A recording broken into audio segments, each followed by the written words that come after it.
Greetings, beloved. Hey, it's Dr. Amanda Noelle, and what is an Aphrodite awakening? This is a sacred sexuality awakening.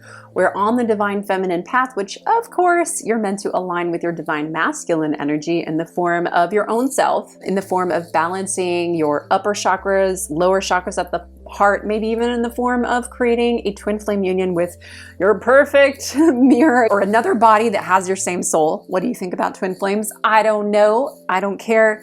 I'm here to teach twin flame alchemy in the form of you balancing who you are in all of your chakras to manifest an incredible relationship, sexual, alchemical union. And most people these days are struggling to unite all of themselves. So I'm here to unpack what is an Aphrodite awakening, a sacred sexual awakening.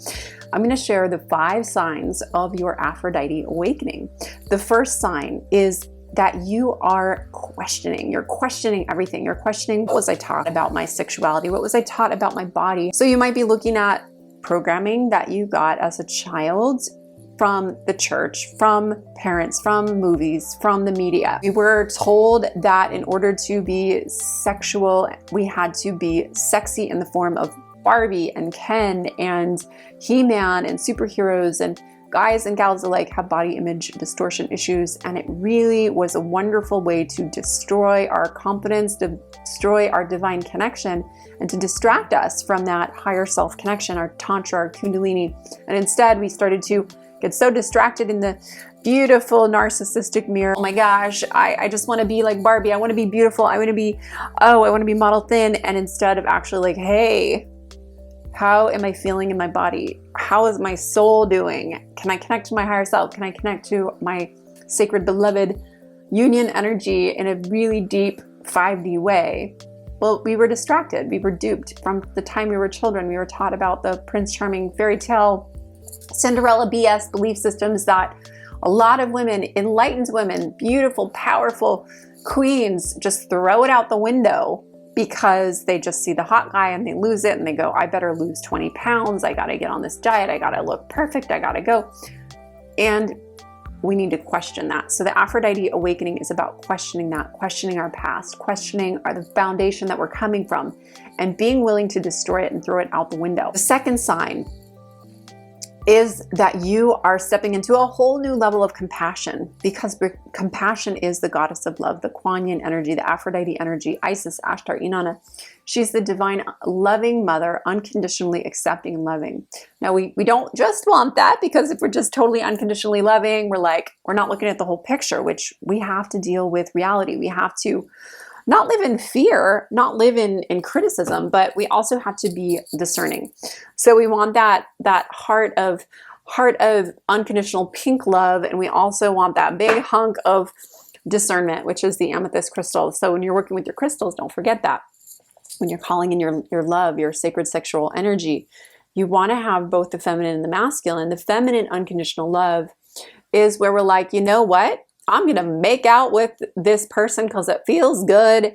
And they are not my type. They are a different body type. They're a different race, shape, voice, but we feel the soul attraction. Now, the key is over time, we will find a partner that we have both physical and spiritual connection with. But if we've been addicted to physical stimulation, if we've been addicted to porn, or we've been addicted to, I have this crush, I've had a crush on this kind of guy since I was in 3rd grade and I can't get out of it. And I always had this fantasy that I would have a person that's my same race, or this kind of box checked off.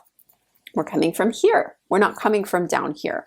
We're not coming from the balance of both within. So can you go on your dates with compassion? Can you look at your lover, your beloved, your husband, your wife with complete compassion and see them in the moment as the divine being that they are? Even if they come back from work and your partner's just like in a crappy mood, but can you be that goddess of love and be like, hey babe, like what's going on? How's your day? You seem stressed. Can we do some eye gazing? Can I get you a cup of tea? Do you want to talk about it? Let's do some breathing together.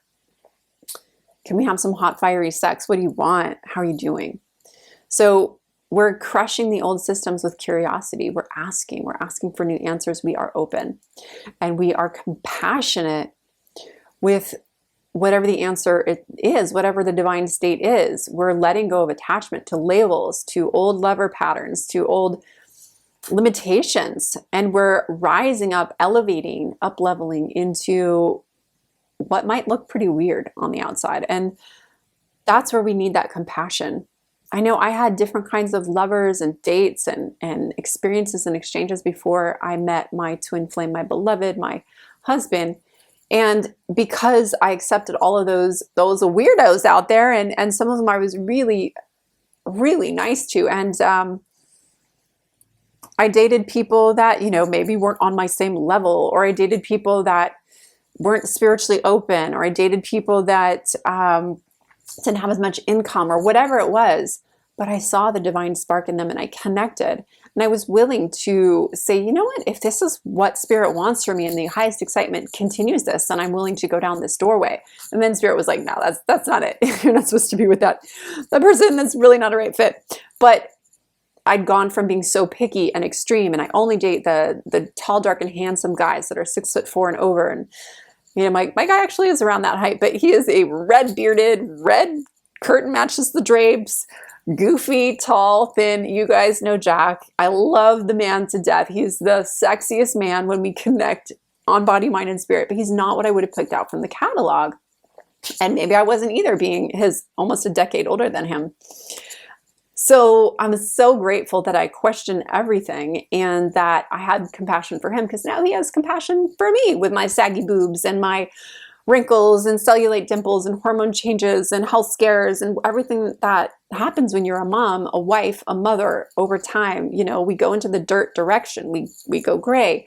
We get old and wrinkly. We get aged, and we also become so much more holy and enlightened and loving, and we have this depth. But most people can't get there because they are throwing the compassion out the window, and they're going to the Disney indoctrinated stereotype of what love has to be, and they're so into their porn perspectives and perfectionism that they're missing out on life. And that is not an Aphrodite awakening. An Aphrodite awakening is where you're like, I can hold space for all of it. I feel it. I love it. I accept it.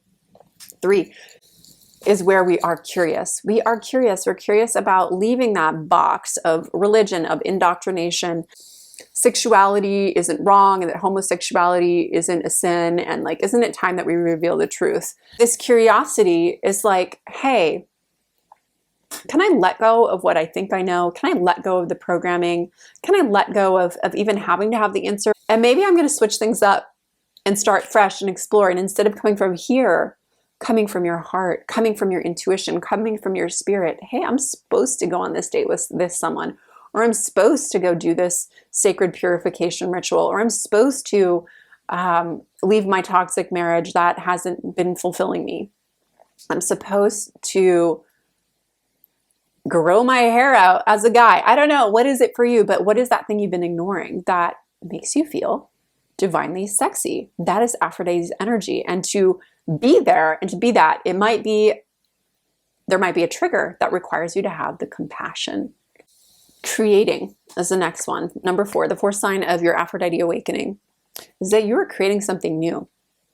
The old programs, the old systems, they're falling apart at this point. In your Aphrodite awakening, your career might fall apart again. You might have to rebuild again. Your health might fall apart again. The world might fall apart a little bit again. But then you rebuild. You rebuild in this new way, and you are creating, and you're connecting with your partner, and you're doing manifestation practices, orgasmic manifestation practices. You're calling it in. You're creating new worlds. You're connecting with new communities. You're thinking, being, and lovemaking in a totally new way. It's 5D to the 3D, and you're downloading the quantum level in this little tiny, circuit board of your 3D meat suit, and you're connecting. Of course, you may be connecting on the yoni lingam level, but you might also be connecting with massage, with body, with dance, with sound healing, with all these alchemical divine feminine healing arts, which are coming back to the masses. They were destroyed. They were burnt in the Bibles of Alexandria. All these books, libraries were burnt that were holding the wisdom of the ancient mystery schools. And so we have this amnesia. It's like we had all this knowledge and information, and then whack, the dark ages came in, the dark control families, elites came in, and were like, no, you can't have that anymore.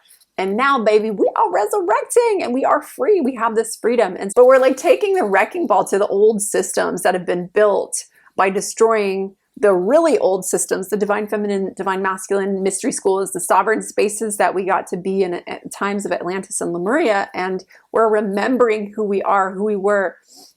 And so if you're here this lifetime and you're watching this message and you're going through an Aphrodite awakening, man or woman or anywhere in between, you beautiful being, you are here because we have some rewriting of history to do. We had some dark stuff that happened and we gave our power away and we were duped, but we were not destroyed and we are back. We are fine. We are alchemical gold. And the goal for you this lifetime, if you're listening to me in this message, is to heal yourself as you heal the planet. And part of it is your Shakti, is your sacred energy, is your Kundalini, is your chakras spinning at the beat of their own drum, is to become part of this ancient line of the lotus or the rose line, the chakras. They're symbolized by lotuses or originally roses. And these are portals of energy, wheels of energy spinning in your body.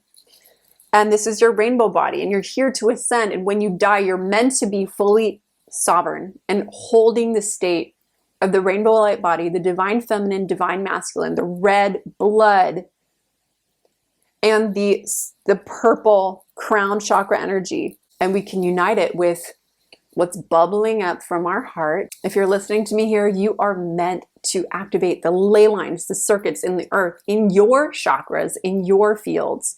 You're here to unite sky, earth at the heart. You're here to birth a fresh new start and to let go of the past, because what the drama did for us in the past, yeah, sure, it kind of short-circuited us, it distorted our DNA, and it's still kind of wonky, but the divine light always triumphs the 3D. So we can heal whatever is here, whatever has been harmed, we can bring back this light. So keep your vibration high. And that is part of the creative life force energy. So when we're in an Aphrodite awakening, we learn, wow, we can create anything. We can create and therefore we can destroy. We can go Kali, Aphrodite Androphanos, the murderous archetype. We can destroy what has destroyed us in the past with love. And if you have not attacked Satan with your love coming from your Kundalini, this is what we need to do so we can ascend. It is a mirror of our past self. It's a mirror. He is a mirror of our fear that we're here to clear. So you get to steer. You are the divine driver in your vehicle of light, your Merkaba. Never give it away. Never give up your power.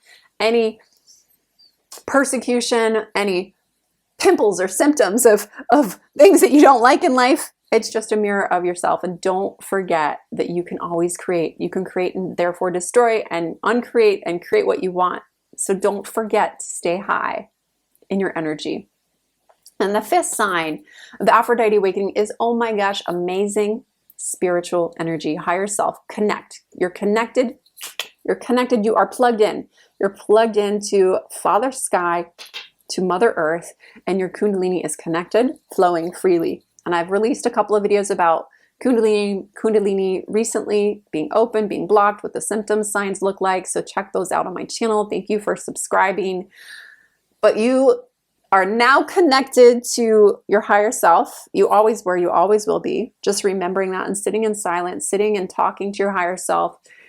You can talk through the energy. You can just sit there and you can breathe. And you may start to move Kundalini. You might need to move, you might need to flow, dance, but channeling this higher energy and lower energy if you're sitting and moving. Now we have this whole like, you got to be like Buddha, sit still, be quiet, don't move. That's the masculine. Masculine is expressing the feminine stillness in 3D. So the feminine is stillness, and when the masculine meditates, goes deep within, then he's going to feel that stillness. When the feminine is ready to connect in meditation, she might actually move with the masculine energy, and she might be able to give Shakti downloads and transmissions and connect to a different space. Now we're both, we're feminine, we're masculine, we're yin and yang, but if we go too masculine, we're just like only Buddha, only Christ, only Yeshua, only Muhammad and Moses and all the men, and we forget about the women, then we just become like still, and then the women are just like nuns, and then we go nowhere, and we just get caught in this cycle of Saturn and persecution, and then we get so dark that there's underground satanic dark stuff that we don't want, is we got to clear it out by bringing in the light, moving, calling it in, bringing the light down, and also bringing up the Kundalini energy from the earth. So we got to dance, baby. We got to move, baby. We got to sing, baby. We got to chant, baby. We got to tone, baby. We got to, ooh, yeah. We got with our baby, with our lover, with the other. All right, thanks for saying hello. Join me for a next video. Subscribe, like. I'll see you on maybe on the 21st if you are available. Do you want to go on a date? New moon ritual happening. Last free one ever. I've been doing them for a decade. Aphrodite University, Premier Divine Feminine University, open to all light beings. Highly amazing space to set your goals for the next 20 years. No, it's really for the next moon cycle, but since it's the start of this new zodiac new year, it's happening on the spring equinox / the new moon in Aries, the 21st. Actually, sorry, the 20th. It's going to be the 21st if you live in Australia or Bali or down under. But otherwise, we'll see you on the 20th at 5:30 p.m. PST. Click the link below, aphroditeuniversity.org/new moon. Thank you for being with me, beloved. I look forward to seeing you soon. Namaste.